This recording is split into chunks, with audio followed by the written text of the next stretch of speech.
Hey guys, welcome. So today I wanted to dive into my testimony, not necessarily when I became a Christian, but more my journey through my faith. This is going to be a part 1. The part 2 will be more about spiritual warfare that I faced through my spiritual journey. So yeah.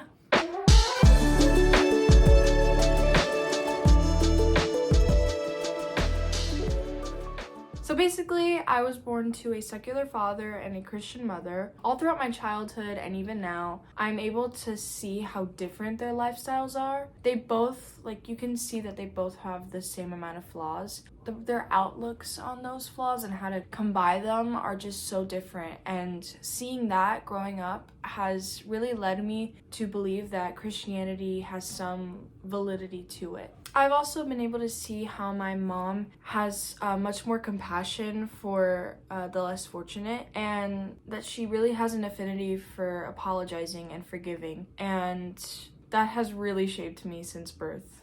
So technically, my journey in Christianity started when I was 12, because that was when I truly accepted Christ into my heart.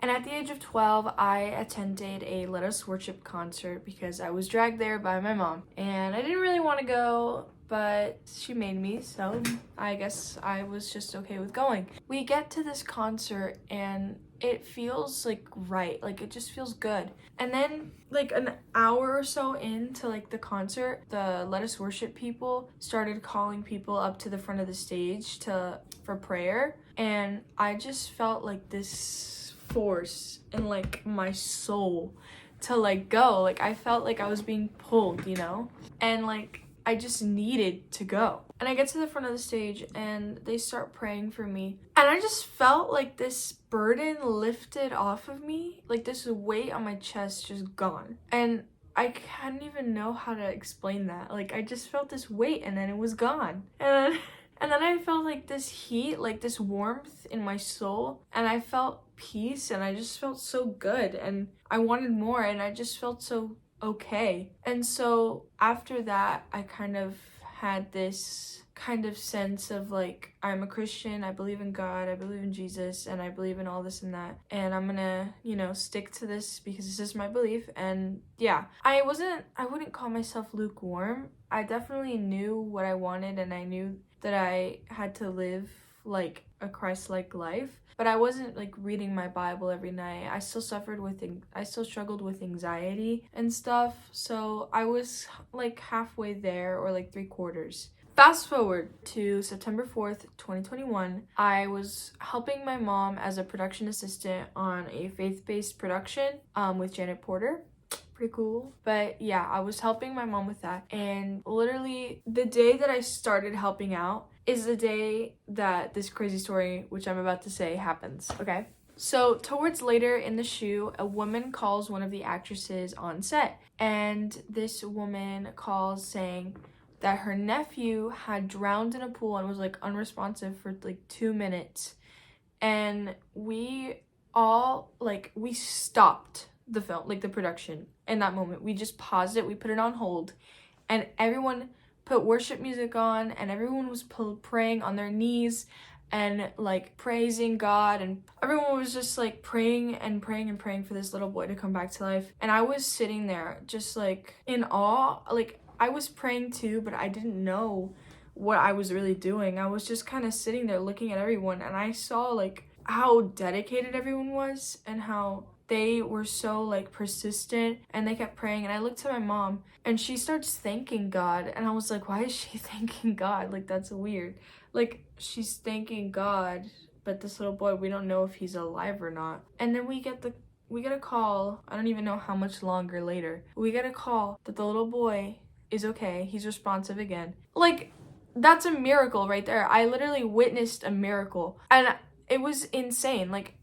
I'm gonna put a video up right after I finish the story so you guys can see how it was. But oh my gosh, praise God. That was a unique experience that I'm so glad to have been a part of. So that really helped my faith grow. I was just being there and witnessing that really made me more strong in my faith. I know that what God can do. I know that he's performed miracles before, and seeing it in person is just so different, and it's like it made me truly believe. What? He's crying. He's screaming and crying. Oh my, thank you, God. Thank you. Thank you, Jesus. We've been praying since you called. Thank you, God. Praise Thank you, you, God. Jesus. Thank you, God. Thank you, God. Thank you, Lord. Thank you. Here's what we prayed, Brooke. Is that tell her what you tell the story. Hey, Brooke. Turn it off, please. Yeah. So, my grandmother, my grandfather died of spiral meningitis. And Grandma had 2 little girls. My mom was 3 months old. My aunt was 2. And she was begging the Lord, bring him back, bring him back. 1942. Single woman with 2 children with a $6,000 debt load, which was like $10,000 today, with no work in sight. She was begging the Lord, bring him back, bring him back. And he came back. He came back to life. And he said, Hilda, I've seen Jesus. He's gonna provide another husband for you, a father for our daughters. You need to let me go. And she let him go when he died. And the father came 2 years later, and the promises were fulfilled. But in that moment, he came back from the dead. And on the anniversary of that day, every year, Grandma told us that story. And Janet said, Tristan's going to be telling this story on September 4th every day of the rest of his life. Yo, I believe it. I believe that. That's amazing, Rich. That God answers prayer. Listen, thank you And it's for powerful. projection. Thank you for stopping. God is the God over Chronos. We're 4 hours behind, but he's going to make it Hallelujah! up.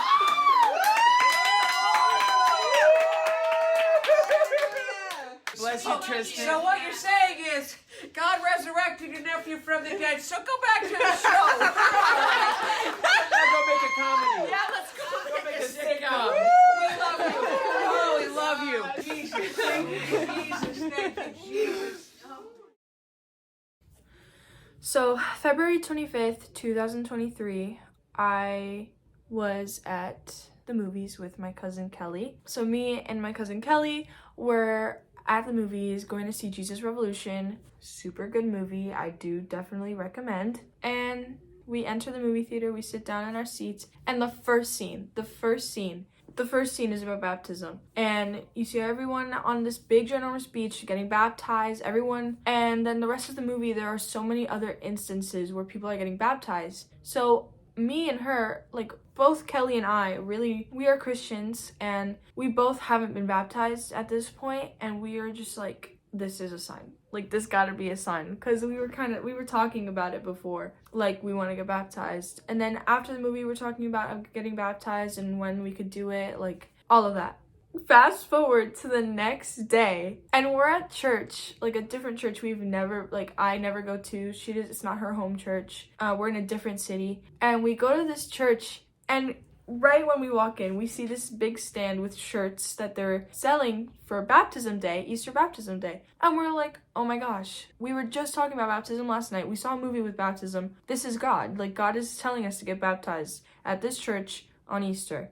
Okay? And it's so funny because since I was 12, I've been asking my mom to get baptized every, so often. And never have I gotten baptized. And I think back, I was so upset, I wanted to be baptized so fast, but I think I wasn't ready then, because I've only recently been not lukewarm, and I've been more persistent with my faith. I've been more consistent with it. I've been more passionate about it, and I've had much more time to figure out what I believe, and I think I'm truly committed and I'm in love with Jesus. And so at that point, that's where I was at the movie theater. And I think that's where my cousin Kelly was too. And so the fact that we got to share that experience together, and not only that, my other cousin got baptized on the same day after the fact. And so many more people were aware of this baptism that it's almost like it was meant to be on Easter 2023. It was not meant to be any time before then. And I wholeheartedly believe that.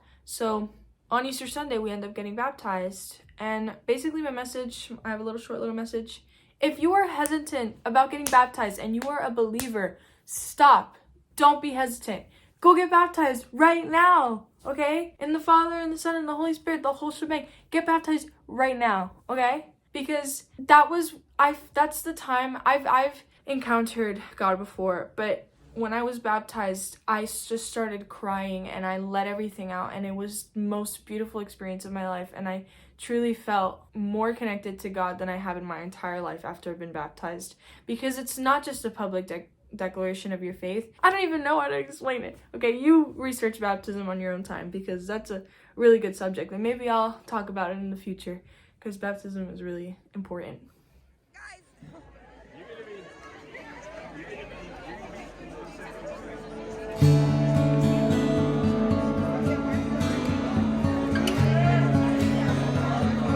Where's my mom?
So after being baptized, I have lived very, very differently. My lifestyle completely changed. I cut out a bunch of secular music, I stopped listening to secular music. I spent so much time researching like indie Christian bands, rock Christian bands, even metal Christian bands. Like I love music so much, but I had to cut it out because I knew that it would be so much better if I just did everything that would honor God. So I cut out music that was that wasn't necessarily honoring God.